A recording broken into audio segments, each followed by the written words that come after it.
At Graceland, and the medical examiner knew that if he did the autopsy, then there was no way they could keep the results away from the press for very long.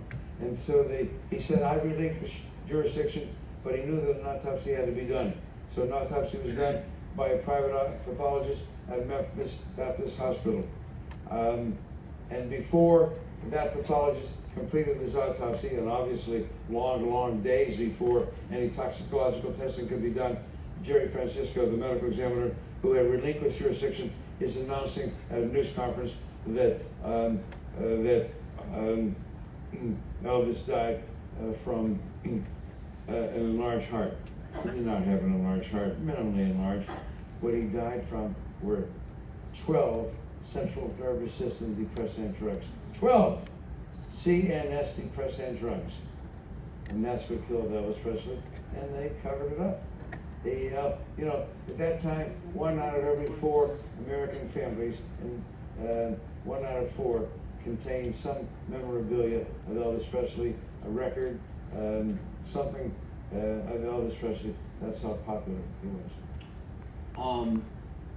Marilyn Monroe, we'll never be able to be sure whether she committed suicide. Yeah. The cause of death is unquestioned chloral hydrate and barbituric acid, a powerful sedative. But it remains in question, as far as I'm concerned, whether it was suicide, accident, or homicide. Interestingly, the case was signed out as probable suicide. I've never seen that kind of a death certificate from a medical examiner's office. Probable. If you're probable, you mean an undetermined. Cause of death is one thing. And then you have 5 manners of death in decreasing order of frequency of occurrence: natural, accident, suicide, homicide, undetermined. When you're just not sure, undetermined. Nothing wrong with putting down undetermined. But they signed it out as probable suicide. Eileen,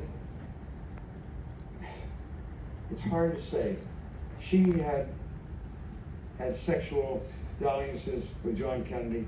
She had sexual affairs with Robert Kennedy. I don't think together, no menage a trois. There was a share and share alike policy in the family. And she had access to them by phone anytime. And I think that she was being written off.